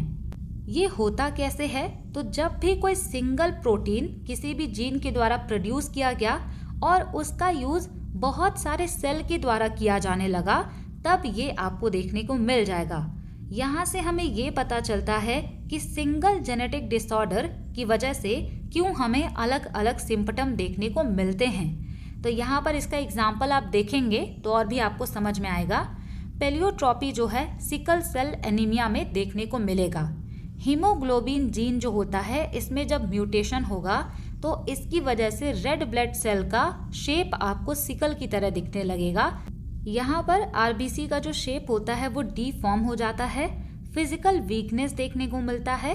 स्प्लीन और हार्ट भी डैमेज होता है। इससे एक केवल पॉजिटिव चीज़ ये होती है कि मलेरिया के प्रति रेजिस्टेंस बढ़ जाता है, जिससे कि मलेरिया होने के चांसेस कम होते हैं। लेकिन आप ये देख सकते हैं कि एक सिंगल जीन की वजह से कितनी चीज़ें इफेक्ट होती हैं। दूसरा एग्जाम्पल इसका हो सकता है फेनिलकेटोनुरिया। यहाँ पे जो क्रोमोसोम नंबर 12 होता है उसमें एक जीन में म्यूटेशंस देखने को मिलता है, जिसकी वजह से ये जो अमीनो एसिड फेनिल एनालिन होते हैं इसको ब्रेक डाउन करने में दिक्कत आती है। इसके वजह से इंटेलेक्चुअल डिसेबिलिटी देखने को मिलता है। Reduced hair and skin pigmentation देखने को मिलता है। डिस्टिंक्टिव बॉडी ऑर्डर होता है। तो ये इसके एग्जाम्पल्स हैं। इसका सिंपल सा मतलब ये है, एक सिंगल जीन की वजह से बहुत सारे जो ट्रेट्स हैं वो इफेक्ट होने लगते हैं। इसी को पेलियोट्रॉफी कहा जाता है। नेक्स्ट यहाँ पे अगला क्वेश्चन देखेंगे, how are money bills handled in both houses of parliament and the state legislatures with bicameralism. यहाँ पे कह रहे हैं कि संसद के दोनों सदनों और द्विसदनीय राज्य विधानमंडलों में धन विधेयकों को किस प्रकार निपटाया जाता है, यानी कि मनी बिल जो है उसको किस तरीके से यहाँ पर पास किया जाएगा, इससे रिलेटेड क्या चीज़ें होती हैं। तो यहाँ पर राइट आंसर है option D, Rajya Sabha and legislative council can only make recommendation with in 14 days. यहाँ पे जो राज्यसभा और विधान परिषद हैं ये केवल 14 दिनों के भीतर सिफारिश कर सकते हैं। इसके अलावा इनका मनी बिल के केस में कोई पावर नहीं है। अब हम बात करेंगे कि मनी बिल कैसे पास होता है, इसके लिए कौन सा आर्टिकल है। पहले यहाँ पर हम बात करेंगे कि मनी बिल पार्लियामेंट यानी कि यूनियन लेवल पर कैसे पास होता है, क्या इसका प्रोसेस होगा। तो इसके लिए आर्टिकल 110 दिया हुआ है हमारे कॉन्स्टिट्यूशन में, जहाँ पर ये कहा गया है कि money bill taxes, borrowing of money और कंसोलिडेटेड फंड ऑफ इंडिया से डील करते हैं। इसका प्रोसेस क्या होगा, तो दो चीज़ें आपको याद रखनी है कि जब भी मनी बिल इंट्रोड्यूस होता है तो वो सबसे पहले लोकसभा में ही इंट्रोड्यूस किया जा सकता है और इसके लिए प्रेसिडेंट का रिकमेंडेशन ज़रूरी होता है। Can only be introduced in the Lok Sabha, can only be introduced on the recommendation of the president. अगर मनी बिल को लेकर के कोई भी सवाल उठता है कि क्या ये बिल मनी बिल है या नहीं, तो इसमें लोकसभा के स्पीकर का डिसीजन फाइनल होता है। If any question arises whether a bill is money bill or not, the speaker of the Lok Sabha's decision is final.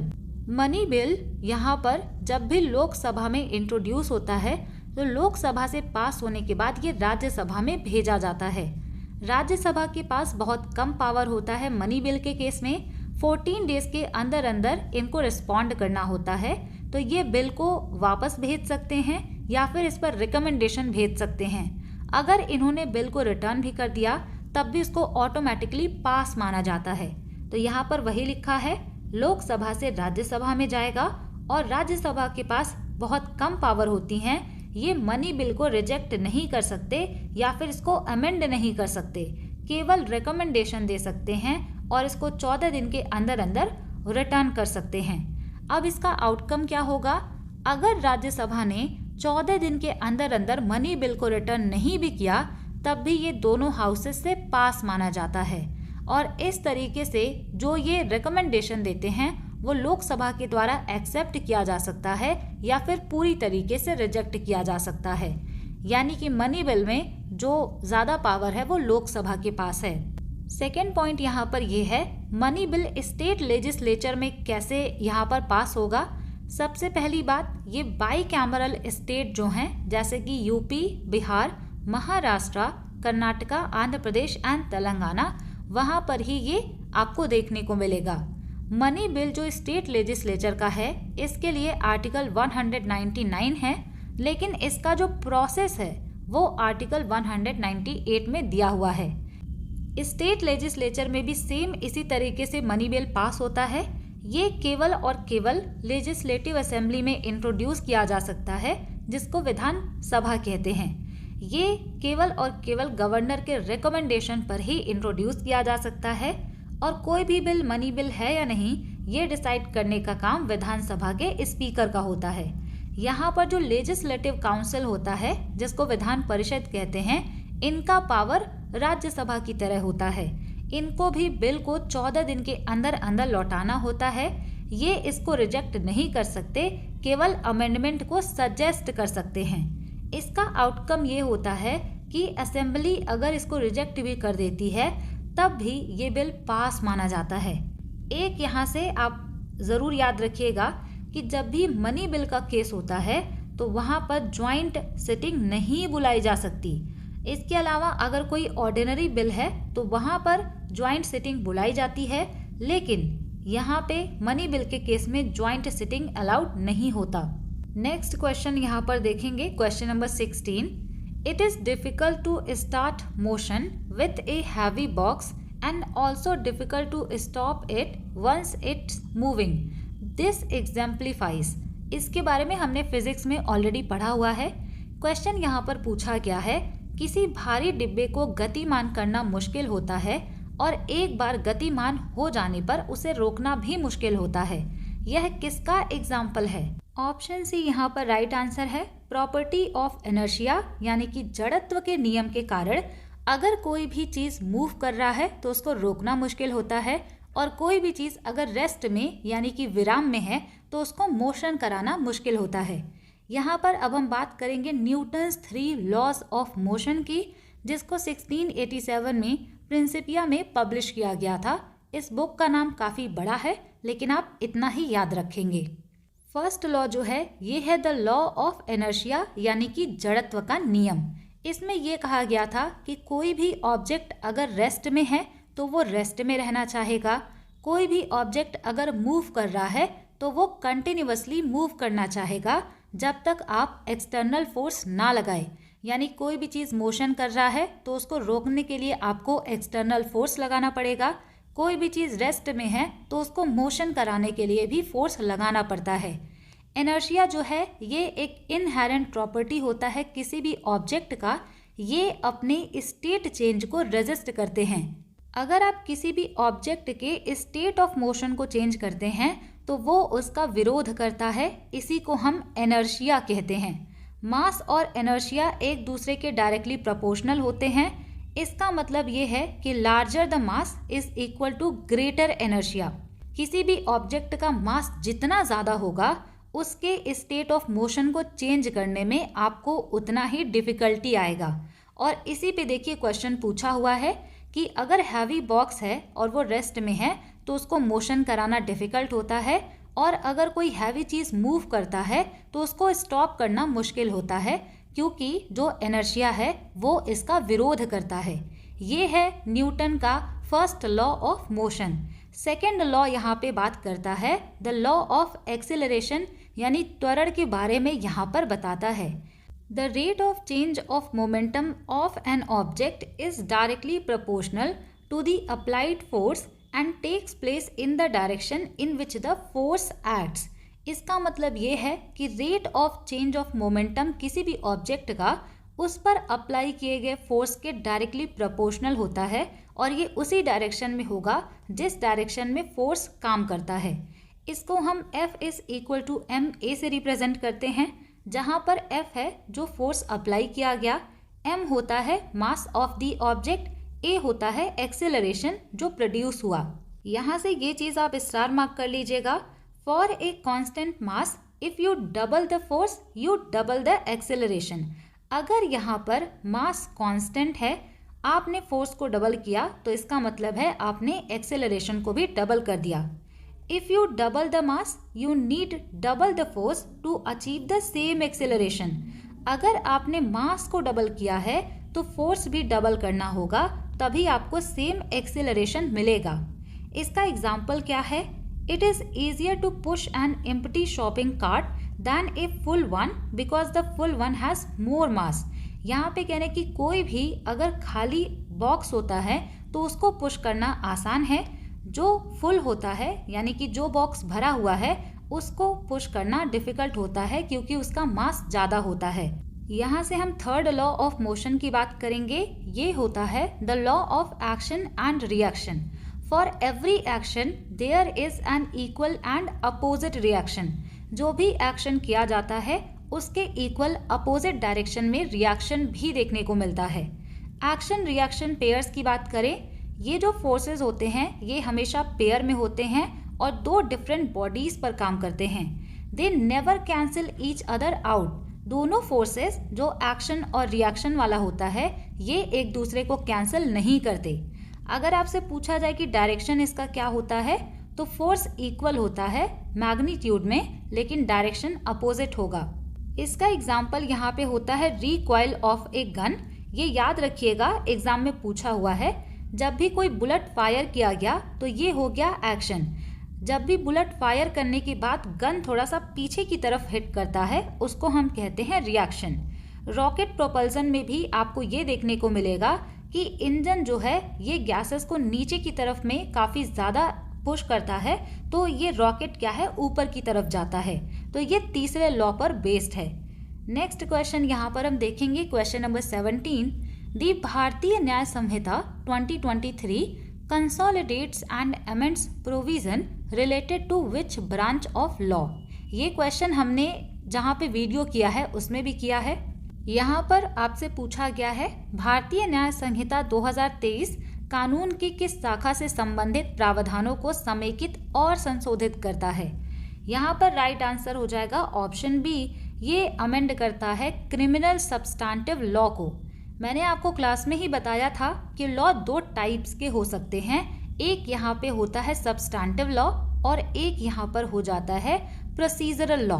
इनमें डिफरेंस क्या होता है, ये जो सब्सटेंटिव लॉ होता है ये लॉ के व्हाट पर फोकस करता है, जैसे कि क्राइम क्या है, कौन सी क्राइम के लिए क्या पनिशमेंट होनी चाहिए, किसी भी चीज़ का जो डिफिनीशन है ये हम सब्सटेंटिव लॉ के अंतर्गत पढ़ते हैं। और यहाँ पे जो प्रोसीजरल लॉ होता है ये लॉ के हाउ यानी कि कैसे जो प्रोसीजर फॉलो होंगे उस पर फोकस करता है। मान लीजिए किसी ने क्राइम कर दिया, उसके बाद में अरेस्ट करने का प्रोसीजर क्या होगा, उस पे कैसे चीज़ें चलाई जाएंगी, तो वो फोकस करता है प्रोसीजर पर। इस वजह से वो प्रोसीजरल लॉ होगा। जहाँ पर व्हाट की बात की जाती है, जहाँ पर डिफिनीशन वगैरह होता है उसको सब्सटेंटिव लॉ कहते हैं। ये याद होना चाहिए। अगला क्वेश्चन यहाँ पर है क्वेश्चन नंबर 18। असर्शन और रीजन दिया हुआ है। असर्शन में लिखा हुआ है the national green hydrogen mission aims to reduce dependency on fossil fuel. राष्ट्रीय हरित हाइड्रोजन मिशन का उद्देश्य जीवाश्म ईंधन पर निर्भरता कम करना है।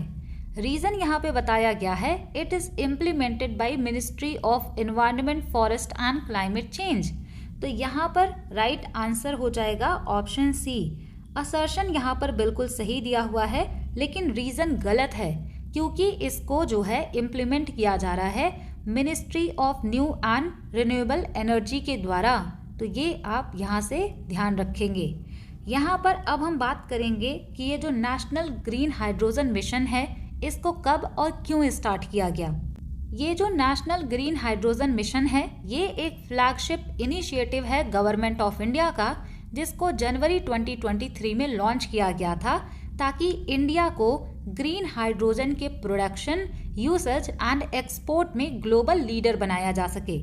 यहाँ पर सवाल ये भी आना चाहिए कि ग्रीन हाइड्रोजन होता क्या है।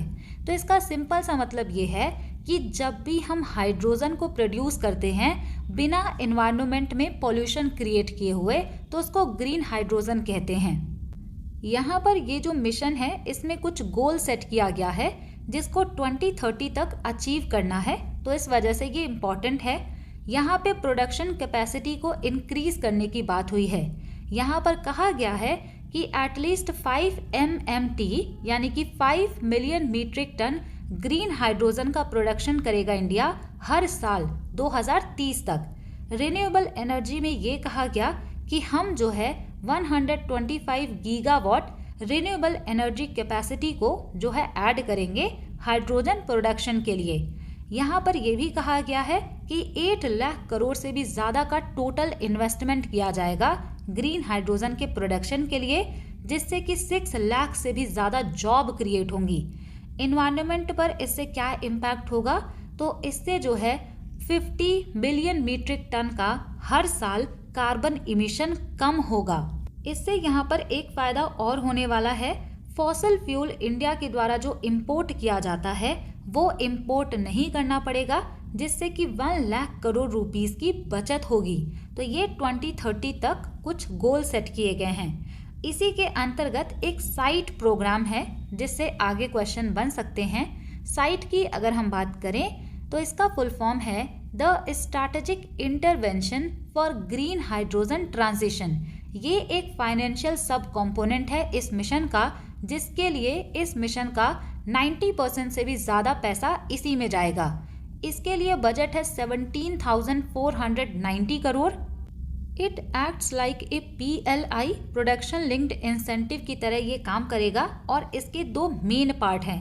पहला यहाँ पे ये बोला गया है कि अगर कोई भी कंपनी इलेक्ट्रोलाइजर मैन्युफैक्चरिंग करता है, अब इलेक्ट्रोलाइजिंग मैन्युफैक्चरिंग है क्या, तो ये एक तरीके से मशीन है इलेक्ट्रोलाइजर जो कि वाटर से हाइड्रोजन को अलग करता है। अगर ये मशीन इंडिया में ही कोई बनाता है तो उसको पैसा दिया जाएगा गवर्नमेंट के द्वारा। तो ये यहाँ पे बोला गया है इंसेंटिव दिया जाएगा जिससे कि डोमेस्टिक प्रोडक्शन हो सके इलेक्ट्रोलाइजर्स का। इलेक्ट्रोलाइजर एक मशीन होता है जो कि वाटर से हाइड्रोजन एंड ऑक्सीजन को अलग करता है। दूसरा इसका कंपोनेंट है ग्रीन हाइड्रोजन प्रोडक्शन। यहाँ पे ये कहा गया है कि अगर कोई भी ग्रीन हाइड्रोजन को प्रोड्यूस करता है तो उसे पर केजी के हिसाब से कुछ पैसे गवर्नमेंट के द्वारा दिए जाएंगे, जिससे कि लोग यहाँ पर ग्रीन हाइड्रोजन को प्रोड्यूस करें और इंडिया इसमें सेल्फ डिपेंडेंट बन जाए। ये प्रोग्राम ग्रीन हाइड्रोजन मिशन के अंतर्गत आएगा। अगर हम ग्रीन हाइड्रोजन हब्स की बात करें तो गवर्नमेंट ऑफ इंडिया कुछ स्पेशल रीजन्स बना रहा है जो कि ग्रीन हाइड्रोजन हब का काम करेंगे। वहाँ पर ग्रीन हाइड्रोजन का प्रोडक्शन भी होगा और एक्सपोर्ट भी किया जाएगा। 2026 के अकॉर्डिंग 3 मेजर पोर्ट हैं जिसको यहाँ पर ग्रीन हाइड्रोजन हब बनाया जा रहा है। पहला यहाँ पे है दीनदयाल पोर्ट जो कि कांडला गुजरात में है, VO चिदम्बरम पोर्ट तूतीकोरिन तमिलनाडु में, पारादीप पोर्ट जो है उड़ीसा का। तो ये 3 ग्रीन हाइड्रोजन हब बनाए जा रहे हैं। नेक्स्ट क्वेश्चन पर मूव करते हैं। Koli dance is traditionally performed by the dash community. तो ये हमने पढ़ा हुआ है कि कोली डांस जो होता है ये फिशर फोक जो मछुआरे होते हैं महाराष्ट्र के, उनके द्वारा परफॉर्म किया जाता है। यहाँ पर महाराष्ट्र का जो है डांस पूछा गया है तो महाराष्ट्र के सभी इंपॉर्टेंट फोक डांसेस को कवर करेंगे।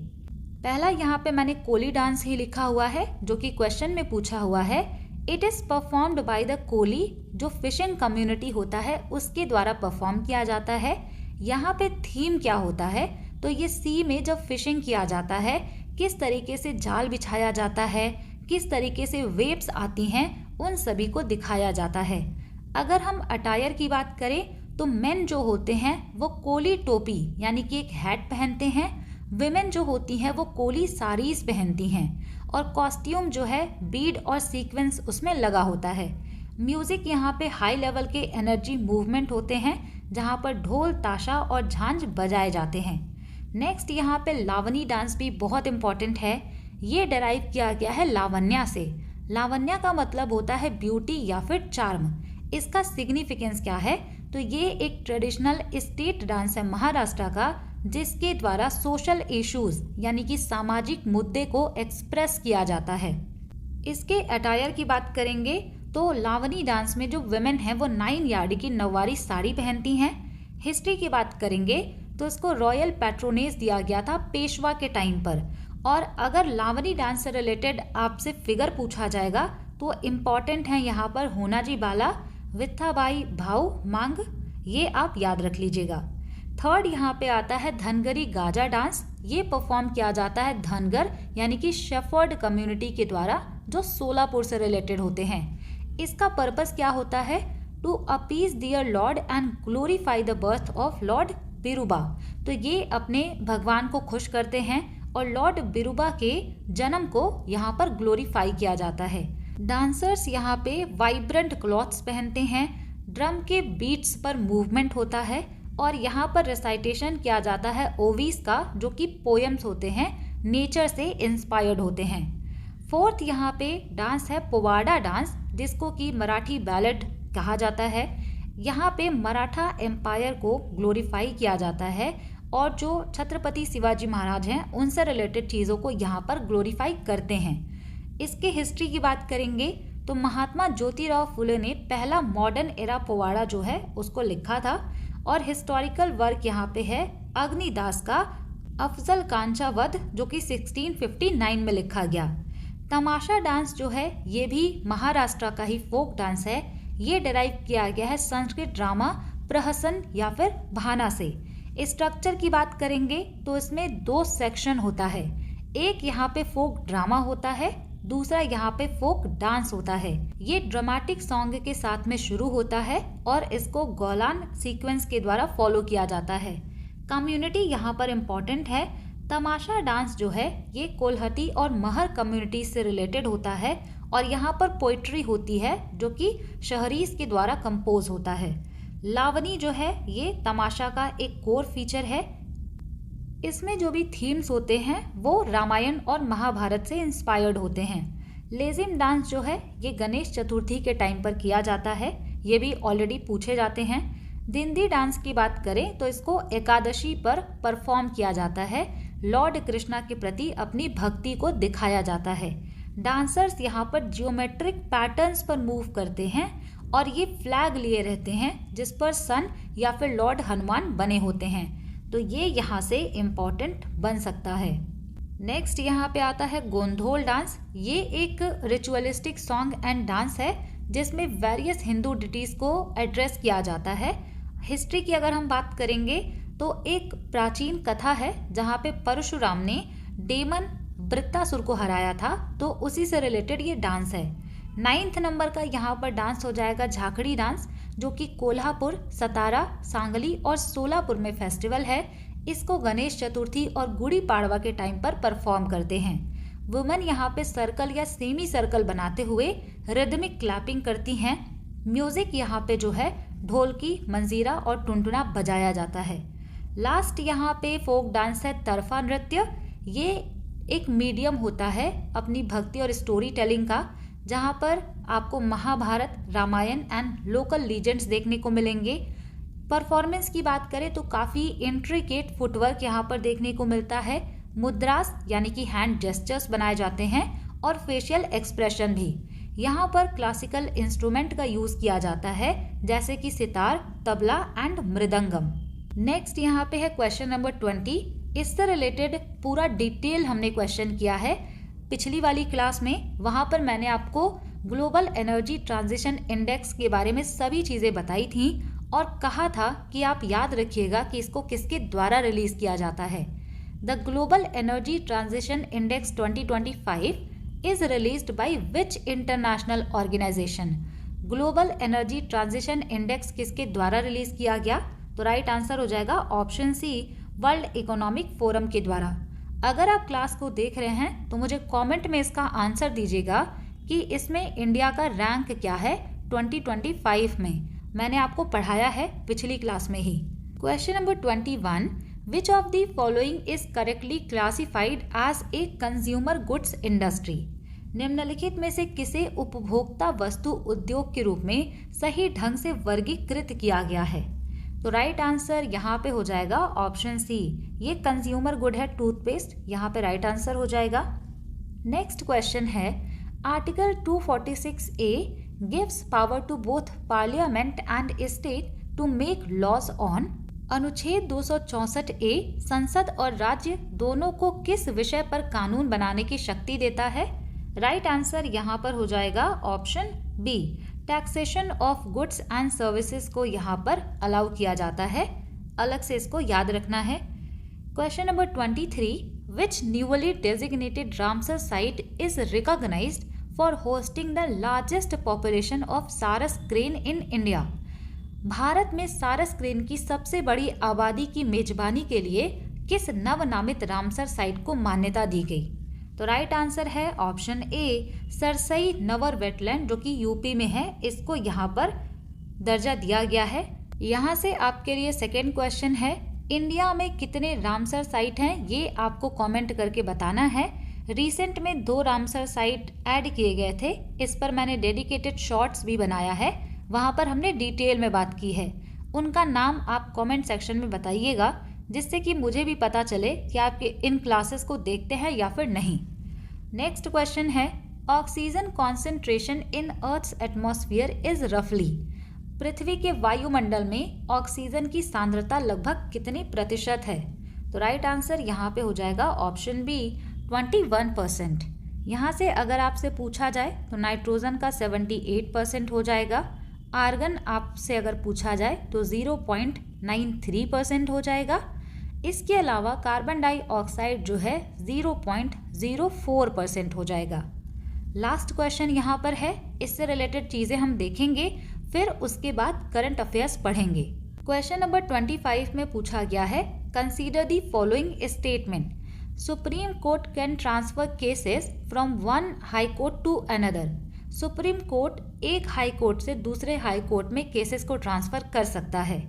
सेकेंड यहाँ पे स्टेटमेंट है, article 139A was introduced by the 42nd amendment. Article 139A को 42nd अमेंडमेंट एक्ट के द्वारा इंट्रोड्यूस किया गया था। तो राइट आंसर यहाँ पे हो जाएगा ऑप्शन सी, दोनों ही स्टेटमेंट बिल्कुल सही है। अब यहाँ पर सुप्रीम कोर्ट की बात आ गई है, तो हम सुप्रीम कोर्ट को रिवाइज करेंगे। सबसे पहले हम जानेंगे कि सुप्रीम कोर्ट का कंपोजिशन क्या होता है और यहाँ पर जजेस का अपॉइंटमेंट कैसे होता है। करंट स्ट्रेंथ की अगर हम बात करें तो सुप्रीम कोर्ट में 34 जजेस आपको देखने को मिलेंगे, including chief justice of India. अगर excluding chief justice of India पूछा जाएगा तो इनको छोड़ करके 33 जजेस देखने को मिलेंगे। प्रेजेंट टाइम में चीफ जस्टिस ऑफ इंडिया हैं जस्टिस सूर्यकांत, ये 53rd नंबर के चीफ जस्टिस ऑफ इंडिया बनाए गए हैं। 24 नवंबर 2025 को इन्होंने अपना ऑफिस संभाला है। 9 फेब 2027 तक ये ऑफिस में रहेंगे। जजेस यहाँ पे जो अपॉइंट किए जाते हैं वो प्रेसिडेंट ऑफ इंडिया के द्वारा किए जाते हैं, लेकिन कॉलेजियम सिस्टम के द्वारा यहाँ पे चीज़ों को सेलेक्ट किया जाता है, तब प्रेसिडेंट इनको अपॉइंट करते हैं। कॉलेजियम सिस्टम में चीफ जस्टिस ऑफ इंडिया होते हैं और इसके अलावा 4 सीनियर मोस्ट जजेस होते हैं सुप्रीम कोर्ट के, और इन्हीं के द्वारा रिकमेंडेशन दिया जाता है। अगर आपसे सुप्रीम कोर्ट के जजेस का एलिजिबिलिटी पूछा जाएगा कि इनकी योग्यता क्या होनी चाहिए, तो इससे भी मेंस में क्वेश्चन पूछा गया था प्रीवियस ईयर में। Must be a citizen of India and have been, सबसे पहले ये भारत के नागरिक होने चाहिए, और इसी के साथ में ये हाई कोर्ट के जज होने चाहिए कम से कम 5 सालों के लिए, या फिर हाई कोर्ट के एडवोकेट होने चाहिए कम से कम 10 सालों के लिए, या फिर एक डिस्टिंग्विश्ड ज्यूरिस्ट होने चाहिए in the opinion of the president. जजेस का रिटायरमेंट होता है 65 ईयर्स की एज में। नेक्स्ट यहाँ पे हम बात करेंगे कि टाइप्स ऑफ ज्यूरिसडिक्शन, यानी कि सुप्रीम कोर्ट का क्षेत्राधिकार किस टाइप का होता है। सबसे पहले यहाँ पे आता है ओरिजिनल ज्यूरिसडिक्शन, जिसके लिए आर्टिकल 131 है। ये एक्सक्लूसिव पावर होता है सुप्रीम कोर्ट का। कुछ इम्पॉर्टेंट केसेस ऐसे हैं जो कि सुप्रीम कोर्ट के द्वारा ही सॉल्व किए जाते हैं, जैसे कि सेंटर और एक से ज़्यादा स्टेट के बीच में डिस्प्यूट हो जाए, सेंटर और बाकी किसी भी स्टेट के बीच में डिस्प्यूट हो, 2 और मोर स्टेट के बीच में डिस्प्यूट होता है, तो ये सुप्रीम कोर्ट के ओरिजिनल ज्यूरिसडिक्शन में आएगा। दूसरा यहाँ पे आता है रिट ज्यूरिसडिक्शन, यानी कि रिट जारी करने का क्षेत्राधिकार इनके पास है आर्टिकल 32 के अंतर्गत। आर्टिकल 32 को heart and soul of the Indian constitution कहा था डॉक्टर BR अम्बेडकर ने।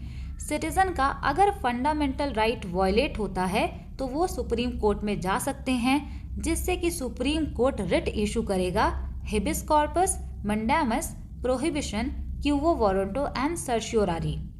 नेक्स्ट इनका आता है अपीलेट ज्यूरिसडिक्शन। इसमें सुप्रीम कोर्ट जो है किसी भी हाई कोर्ट के खिलाफ सिविल, क्रिमिनल या कॉन्स्टिट्यूशनल मैटर में कोई जजमेंट पास कर दिया गया है तो इसमें अपीलेट ज्यूरिसडिक्शन आएगा। एडवाइजरी ज्यूरिसडिक्शन आर्टिकल बहुत इंपॉर्टेंट है। आर्टिकल 143 में आएगा। यहाँ पर ये कहा गया है कि प्रेसिडेंट किसी भी क्वेश्चन पर सुप्रीम कोर्ट का ओपिनियन ले सकते हैं, लेकिन सुप्रीम कोर्ट बाध्य नहीं है एडवाइस देने के लिए और प्रेसिडेंट भी बाध्य नहीं होते हैं इसको फॉलो करने के लिए। ये केवल एडवाइस होती है। अगर हम इनके पावर और फंक्शन की बात करें तो सुप्रीम कोर्ट के पास जुडिशियल रिव्यू होता है, जिससे कि वो किसी भी लेजिस्लेटिव एक्शन को एग्जामिन कर सकते हैं कि क्या वो कॉन्स्टिट्यूशन के अगेंस्ट तो नहीं है। अगर अगेंस्ट होता है तो ये उसको नल एंड वॉइड डिक्लेयर कर सकते हैं। आर्टिकल 129 भी पूछा हुआ है।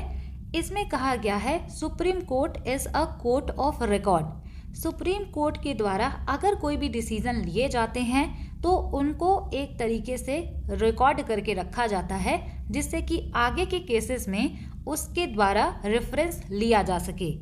बेसिक स्ट्रक्चर डॉक्ट्रिन की बात करेंगे तो केशवानंद भारती केस जो कि 1973 में हुआ था, यहाँ पर सुप्रीम कोर्ट ने बेसिक स्ट्रक्चर का कॉन्सेप्ट दिया और ये कहा था कि पार्लियामेंट कॉन्स्टिट्यूशन के कोर फीचर को अमेंड नहीं कर सकती, जैसे कि secularism, federalism and judicial independence.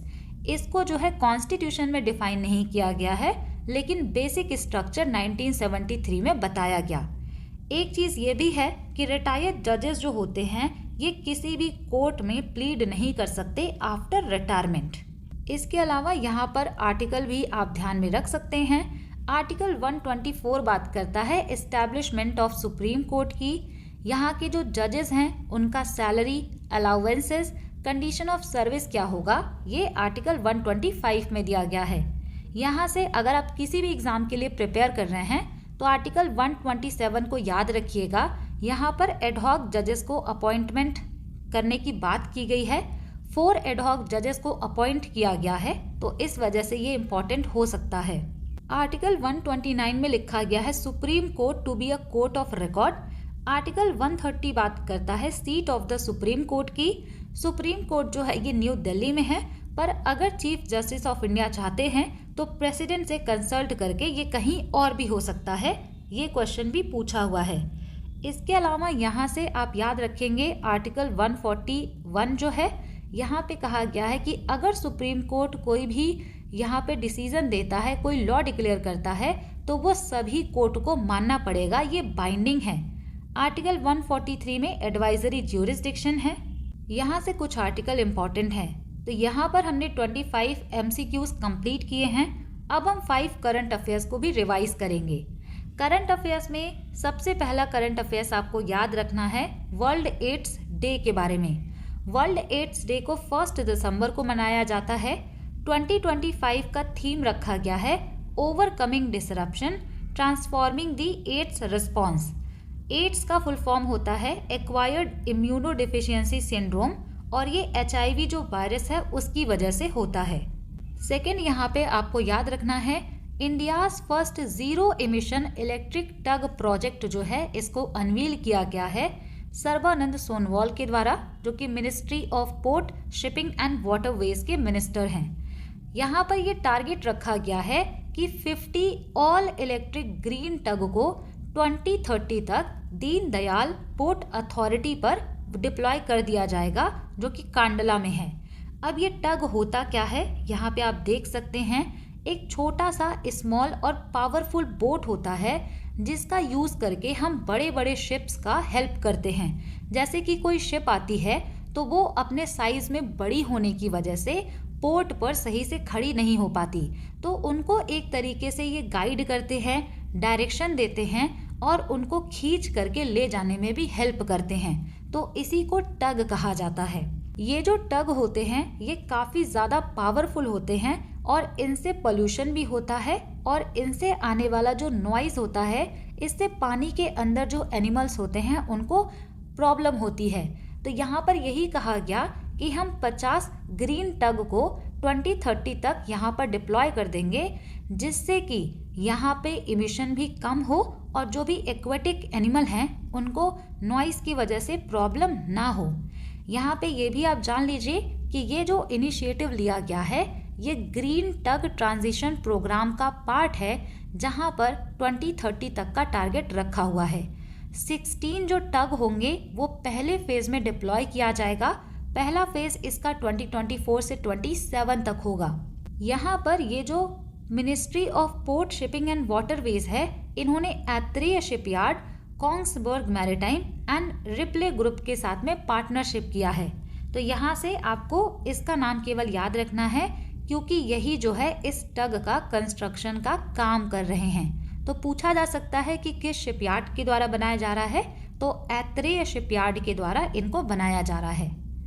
Third यहाँ पे है वर्ल्ड एथलेटिक्स अवार्ड 2025 दिया गया, जिसमें men's world athlete of the year का अवार्ड अर्मांड डुप्लांटिस को दिया गया। ये स्वीडन से बिलोंग करते हैं।